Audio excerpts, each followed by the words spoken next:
Good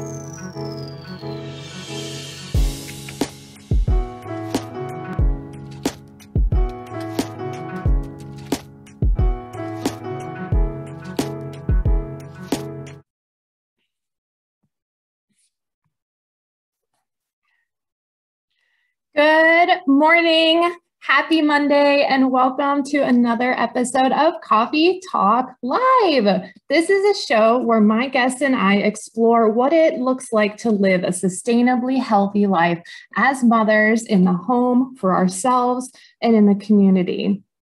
I'm your host, Connie Pastorius, founder of Pastorius Fitness, which is online coaching for the overwhelmed mom who is ready to get stronger, gain energy, and reclaim their health. I'm also the woman in charge here at Strong as a Mother, Happy and Healthy Living, which is my mission is to be the village of support for moms so they can feel like they're empowered to live a super healthy and happy life while raising healthy and happy babies. So do me a favor, drop a 1 in the comments if you're watching live and a 2 if you're catching the replay. But either way, please don't be shy. It is never too late to add your voice to the conversation. I want to know your thoughts on these topics. So if you're also later watching on YouTube, click the link in the description to join this amazing community of healthy-minded moms just like you. And then like, share, and subscribe to the show so I know that you want to keep getting more of this awesomeness each and every week. Now let's get to why we're here today on this awesome Monday. Can you tell I've already had a cup of coffee? I'm excited for you to meet today's guest because she is an editor for MPG Concepts, a cookbook author, and recipe developer. So this girl knows what it's like to be in the kitchen as a busy, awesome, kick-butt mom. And if that wasn't enough, my guest herself is a local Astoria mom as well. So we're practically neighbors. Please welcome to the show, Miss Andrea Lynn. Good morning, Andrea. Hi, thank you for having me. I am so happy to talk with you. First question that always comes up, what's in the cup today? I have Constant Comment tea, which I have realized that I need some coffee in the morning because I need the caffeine, obviously, but I really enjoy tea a lot more. Really? So yes. So I respect that. I don't know, coffee's like a little bitter to me. So I have like a little bit of coffee in the morning and then I sit down and enjoy my Constant Comment tea. So what's the type of tea that you prefer? Well, it has like oranges and spices. I also like some Earl Grey, but oh yes. Yes, I think bergamot might be my favorite flavor and scent and fruit of all the fruits and all the smells and everything. I don't like the more smoky one when they get into like the smokier teas, but anything with like fruit or spices. Yeah, same.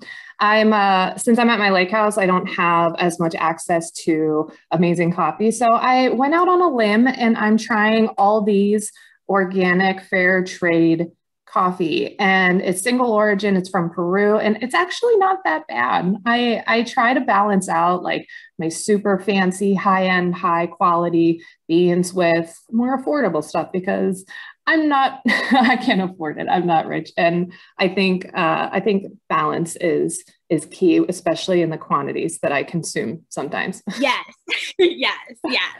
So I started getting decaf too. So I was like, maybe I don't need to be having as much of the caffeine all the time. Right. And I used to snub my nose at decaf because I'm like, why would you have decaf? Like, what's the point? But as a mom, I started valuing sleep more than anything. So I was like, I really want coffee, but I really want to sleep. Voila, decaf. And in a few talk shows ago, I interviewed the owner of Mighty Oak Roasters, who's on Ditmar's side of Astoria, and he claimed to have created the best Swiss water processed decaf coffee. And I gotta admit, it is actually outstanding. So I highly recommend anybody who's watching. Mighty Oak does online delivery, but it's also just a great little walk-up coffee shop. So give that a try. Yeah, I'm on the Dip March side too, so that's good to know. Oh, I'm on the other side. So I have to schlep across Astoria Boulevard to get over there. But anyways, so this is a really cool, we have a kind of really cool origin story. So I actually found out about you in depth while I was at my lake house. So I'm on the other side of Pennsylvania right now, and there's a grocery store called Martin's, which I determined early on is the same family as Stop and Shop. They have the same like logo and yeah, it's owned by Ahold, so it's giant. Yeah, Martin Stop and Shop. Right. So I love finding recipes from all over, from like free magazines, from like newspapers. Like I think greatness can come from anywhere. So I found the Martin's monthly recipe booklet that has coupons and ads and whatever, but I found this curried recipe or this lentil recipe, and I posted in my group, in the Strong as a Mother group, and I was like, guys, check out this recipe. It's really awesome. You can do Instant Pot, you can do it like, regular. And one of the moms was like, I think Andrea Lynn made that, like wrote that recipe. And I was like, hang on, what? So like the smallest of worlds, you were in the group and you're like, yeah, that's me. Hey. So like, oh yeah, I came up with that recipe. Yeah, I work, the magazine's called Savory, and I work on the recipes for it, and it's distributed at the grocery stores. So yes, and I worked on that specific. Some of them, I work on most of them, but some of them, more thoroughly than others. But that one, it was all mine. So I was like, oh, yay. And it's so cool because like, like traditionally, whenever a recipe pops up or it's on the back of a box of like, noodles or whatever, it's very standard, it's very simple. But the recipes in the Savory magazine, they're complex and they have ingredients that like aren't standard and have a very huge variety. So like, tell us a little bit just about how you guys come up with those kinds of recipes and your inspiration and how the process works, like the short version. Well, we aim to have all the recipes to be mostly under 30 minutes, not all of them, like holiday stuff doesn't count. And then we try to make sure that it's no more than 10 ingredients. And you want to make for the most of them, I try to describe it that imagine you're cooking and like your family's hungry and your kids are screaming, and like what kind of shortcuts can you take to get this dinner on the table quickly. So, but we do try to have a variety, to show off spices that people might not be accustomed to, like how to use them in like easy and accessible ways. I love that for so many reasons, because I never expected all of that just from a free little magazine in the grocery store. And it kind of touches on our first discussion point, which is I wanted to start this conversation talking about the common challenges moms have with kids, particularly in the kitchen and getting them to eat what you want to feed them. And anybody who's watching live or on the replay, like, let us know what your biggest challenge is. And if we got time at the end, like we'll talk through any of the comments that are there. But tell me about your experience with getting your kid or kids. You have one, right? I have one, yeah. Cooking and involved in the kitchen. Well, because I cook all the time, and my greatest glory in life would be that my child cooks with me. She's a little more hesitant than others. So it's a little bit of a challenge to get her to actually cook with me. She will want to play with her dolls, but what I have been, it's a work in progress. What I have been successful at with her is I look through magazines for ideas. And so I'll have her help me sometimes, like pick out what looks good. Sometimes she can choose, a meal that she wants me to make from a magazine. We also will cut up little pieces of, like meals from magazines, and then she'll like make her own little cookbook, or cut up like fruits and vegetables and then kind of color it and put it together for her own cookbook. And then also, I think going to like the farmer's market, I say, you can pick one thing that you've never eaten before, and then, we'll all try it. Or even, I mean, you could do this at the grocery store too. For whatever reason, it seems a little more fun at the farmer's market. But some of this was also like pre-COVID. Mhm. But we've come home with things like, I mean, she picked dragon fruit once because it's so beautiful and pretty. And it was like, it's a very mild flavor, but it's I agree. I think like letting them kind of take the lead and asking, within reason, what would you like? Pick one thing out I try to make it like from the fruit and vegetable aisle, or like one from fruit and vegetable and then like one fun thing. And then as far as getting her in the kitchen, I think like measuring and rolling with dough is always a hit, but. Yeah. So so how old is your daughter? She's 5.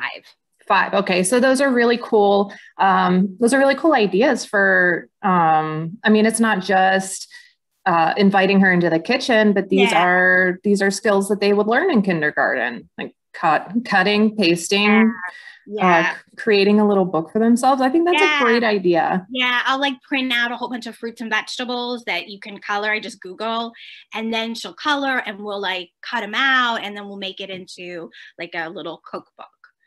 Right. So, oh, that's so super cute. My daughter, go ahead. And then they're just learning, like, oh, broccoli, they're just learning some stuff that they might otherwise not have known. Yeah. So my daughter's 2.5-ish.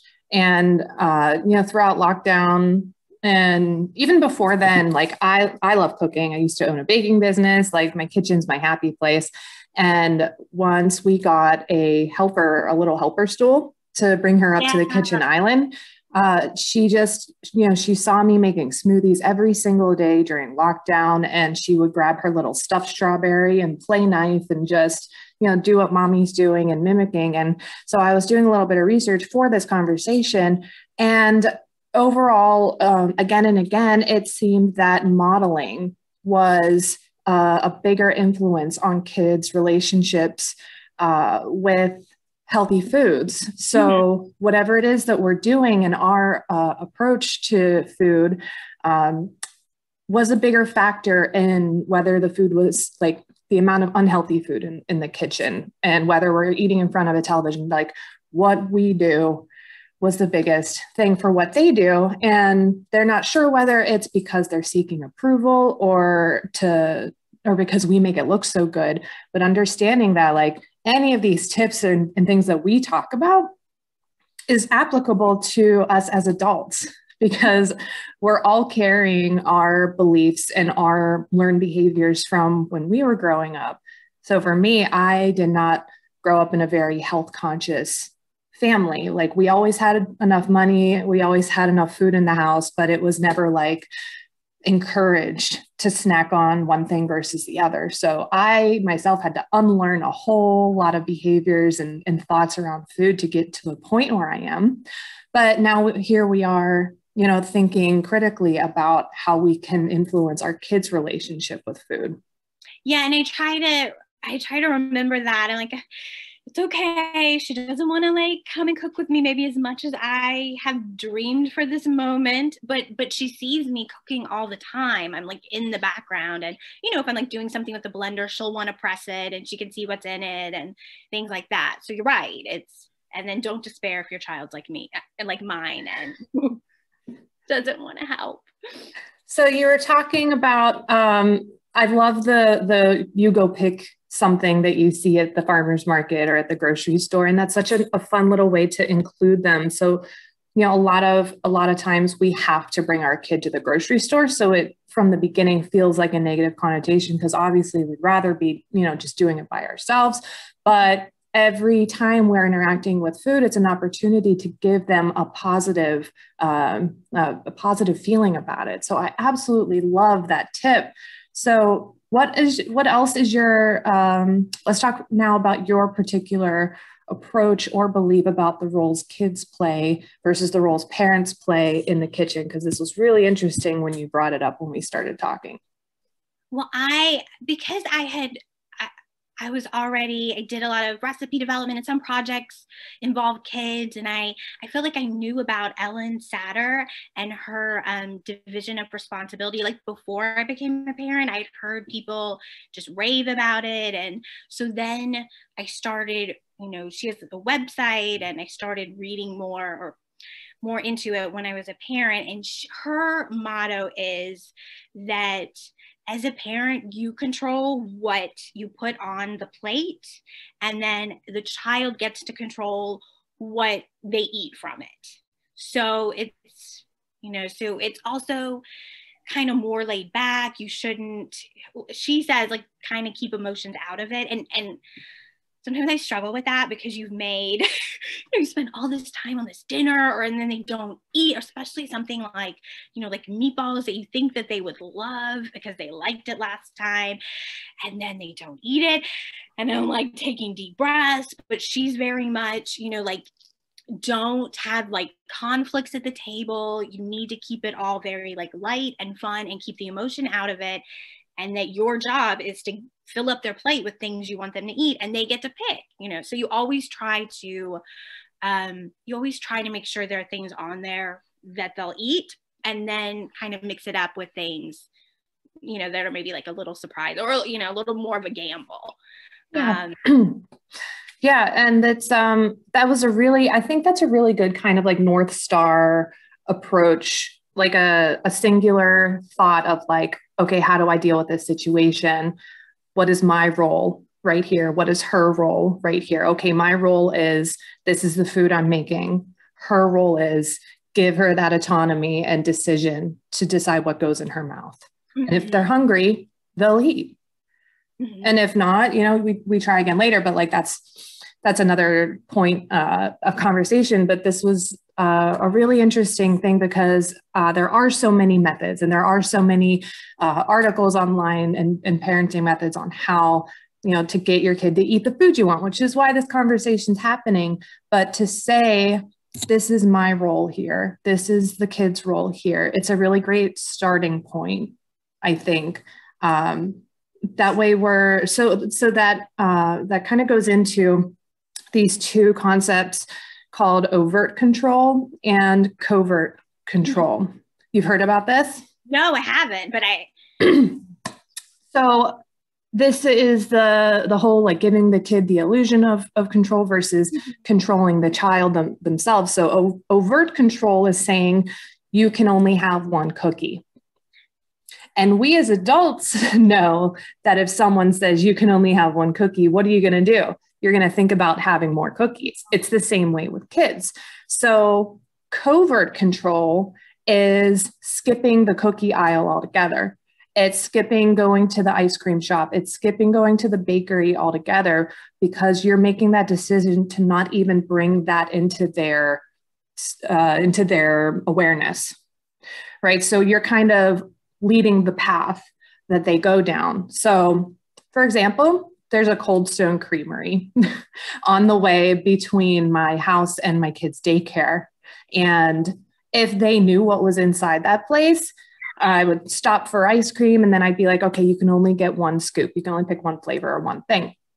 But I don't want to get into that habit of daycare being correlated with getting ice cream. So she doesn't even know. So we just walk right past it. And that is covert control, is allowing us to control, but in a way that doesn't take away control from them and the choice from them. And I think so much of this is depending on the age, but a lot of this is still such a battle of wills, and it becomes, you need to eat this, you need to eat that. And they're like, no, I don't. No, it's there. So you don't want to get into a battle of wills with a small child, because you're probably not going to win. Or even if you win, it won't feel like you won. Yeah. And yeah, even considering a battle is setting it up for, right, for like negative, decisions down the way, because there is no winning. Yeah. There's only hoping that they have better habits and beliefs with food than we did, if we didn't before. Yeah, that was a really interesting point. So let's talk for a minute then about some ways to include kids of various ages in the kitchen. We started talking about this a little bit so that they're more interested in the food they're eating. And I want to talk about this because, again, studies show that to kids, food tastes better when they make it. They're more likely to eat salad, or at least more salad, whenever they're putting the ingredients together. So do you have a couple or any ideas, thoughts around how to invite your kid into the kitchen in a positive way? Well, I think it does kind of start with like the before the grocery shopping is there. I realized my daughter was talking about shepherd's pie, and I was like, oh, I mean, I didn't realize that, she loved it so much. And I was like, yeah, if, I guess I should ask her, is there anything you want me to make this week for dinner? I'm like coming up with my meal plan and, basing it on lots of things, but I'm not usually asking her what she would like.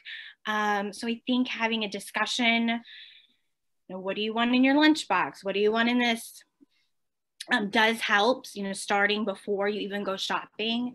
And then, like I said, just having them help pick out recipes or things that they're interested in, depending on the age range. Yeah.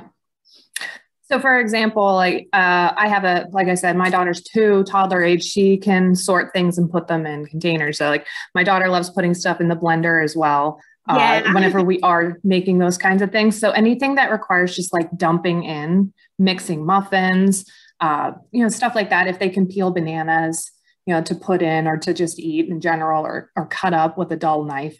But one of the tips that I give moms for themselves that work well with kids as well is treat your fridge like the checkout at a bodega or at a gas station. What do they always have there? Ready to eat things that you can literally grab and buy it and walk away and eat it. So going into the fridge for a second, first thing I recommend is cleaning it on a Sunday, start fresh, but then use that like eye height shelf or just a very easy shelf, or for the kids, a shelf that's in reach for them, is to have pre-cut, ready to go, ready to eat, healthier alternatives. So we can get a giant bag of baby carrots and put them in pint containers. Like my daughter can do that. She can sort, she can help pick grapes to put in the refrigerator. And then whenever we want a snack, we can cut it. But keeping the foods that you want to eat at an easier grab and go thing, because you're right. And prepping them in advance. I try cut a cantaloupe on so you're just pulling it out. I would say I've started to have Charlotte unload the groceries for me. She finds it very exciting, and she's like, oh, what's this? Or it's like there's a certain excitement that only a child can get from unloading the groceries. Oh yeah, it's like how they love unwrapping presents. They don't care what the present is. That's a great idea. I'm going to do that next time. Yeah. Like, Remy, what did we get? And then she's like, I don't know. I can't pick it up. Well, I'll get the milk.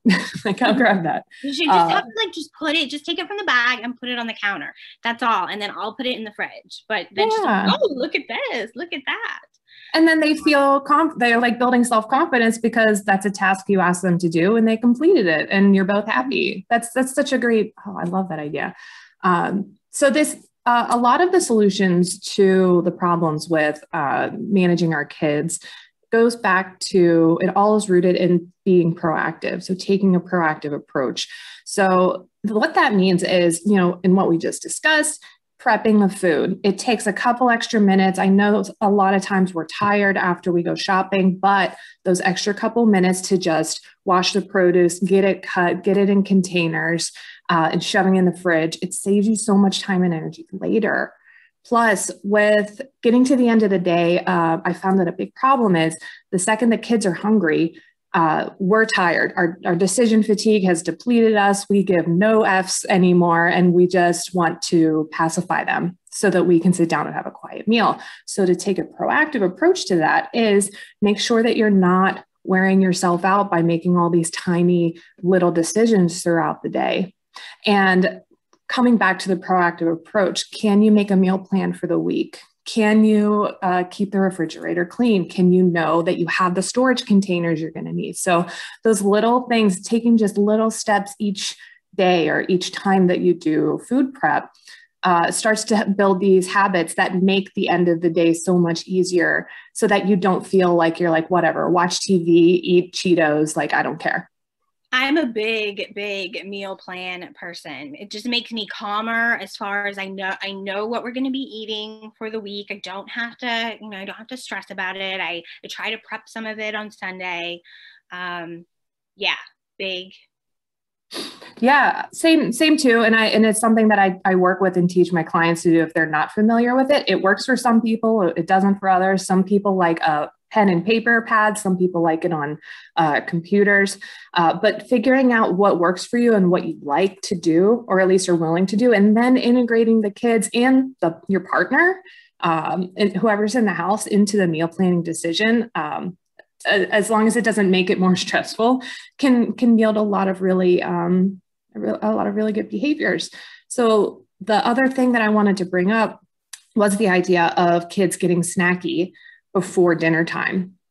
And it comes down a little bit to the willpower, our personal willpower, but the value of timing and having dinner time at the same time every day, and giving the kids and yourself a little bit of a sense of routine. What do you find? Like, do you have dinner at the same time every day? Well, we were. My husband's a teacher, and so he comes home early. My daughter is famished by 5 p.m. I would say 4:45. I have been experimenting the last few weeks. I have decided to try, I've been feeding her dinner when she comes home at 4 p.m. because she was just eating snacks from so many. I mean, I was giving her fruit and she was starving. And then, she would still eat some of her, it was more, she was so cranky by the time 5 o'clock hit. So I've been moving her dinner to 4 p.m. We're just trying it out. I believe I'm with you. I wanted like everybody to eat at the same time, and we'll all sit down because my husband brings her home at 4. But she seems to be starving at 4 p.m. So I've been experimenting with this for the last few weeks. So has it been working? It has. It's been great. It's just I'm like, well, she's having like a 4 p.m. dinner. I just have to kind of either I give her like leftovers from the night before, or I have to just kind of get some of it together early. But no, it's been great. It has. She's just famished very early. Yeah, and letting those hunger cues actually be acknowledged, and not creating this, again, the negative connotations around hunger or the struggle, or just throwing snacks at it and hoping that they eat dinner, like figuring out what works for you and for your family, and understanding that it'll change, it'll evolve. Yeah. But what we are doing is we're starting to train their bodies as well as ours as to when to expect food and when to expect those food cues. So if you're somebody who's like, they're eating dinner at 4, but I really would like them to start having dinner with us, then we start looking at the meals that they have beforehand and seeing how we could start to adjust and adapt and see if we can get them to have dinner at the same time with us. But again, it's based on what you prefer and what works best for your family. But this idea of trial and error, I think, is really valuable, and patience, knowing that it might fail, it's probably going to fail. But from what I have researched and some studies that I've read, is that it takes, so going back to the food, it takes up to 12 times, 12 tries to get a kid to like food. So the more that we can just pile it onto their plate and encourage, not bribe with dessert later, not threaten, not say because I said so, but just encourage them to try it. And I feel like some of I was trying to find the number too, but I feel like it was like 12 minimum. It's like minimum. It can be like 15, 18 of like one single food in a different way. Yes. And I think the most important thing is to try to get your child to be open to trying new things. It's okay if they don't like it. I like most things, but it's okay if they don't like it, but as long as they're open to just trying it and saying, no, I don't like it, or I do like it. I think that's that's a great starting point. I think that's a great golden nugget too. And it comes back to our behaviors in modeling and being open ourselves and showing them, like, us trying new things. Like, oh, you grabbed a dragon fruit. Like, I've never had that either. That sounds exciting. Oh my gosh, it's speckled on the inside. Look how beautiful it is. And just modeling the behavior that we want to see in our kids, because monkey see, monkey do. And I think that's a really great first step. Do you have any final thoughts on how anybody listening could, apply anything that we learned, like one simple step? I try to just make it, well, first you have to think this is a long game. I mean, some of these, it's okay if they didn't eat broccoli today. I mean, this is like a long game and you have to keep just trying. So even though it can be frustrating, try not to let it get to you too much. And then I think try to make things into somewhat of a game as much as you can. I'll do, I made some kind of risotto with 2 different types of mushrooms. So I just kind of sauteed them separately, and I had shiitake mushrooms and then just regular white mushrooms. And I was like, oh, I love shiitake, but I was saying my husband loves the other. I don't think he really cares. He doesn't care. Yeah. But I was like, which one do you like? So then she's like, it was kind of, instead of eat this, it's like, okay. So then she tried both of them and then tells us, which one she likes best. Does she like mommy's or does she like daddy's? Yeah. And no matter what they're eating. So I love that. That's such a great tip. And I think my tip would be, and this kind of goes off of what the direct conversation is, but if they don't eat their food, do not eat the food off of their plate. Because I know a lot of us grew up with the clean plate club mentality. But if you've noticed a little bit of weight gain over the last year, over the last couple of months, since you've had toddler age kids who do have food on their plate, it could just simply be the repeated behavior of eating what's on their plate so it doesn't go to waste. So I highly encourage that if there's food on their plate, put it right in a container, put it in the fridge, try again later. Save yourself the calories because it's not adding value to you unless you didn't have enough broccoli and they had more of it. I'll also send it to school the next day sometimes. There are little bit, I'll just make it into her lunch. So I'm reusing it. Yeah, I agree. And I sometimes do eat it off her plate, but I try to just incorporate it into the next day's school lunch. That's so cool. Yeah. Plus lunch is done. So you're like, all right, don't have to do that. Well, I want to be mindful of your time and our viewers' time. So I want to thank you so much, Andrea. This has been such an awesome conversation. Cheers. Thank you. Thank you for having me. So I would love to keep this conversation going. Please let us know your thoughts on what's worked for you in the kitchen. What are your challenges with kids and eating? Has any of this been a light bulb moment for you? So I'd love to hear from you, your takeaways, and answer any questions you might have. Andrea's in the group, so I'm sure she wouldn't mind, connecting, or you can drop her name in a tag.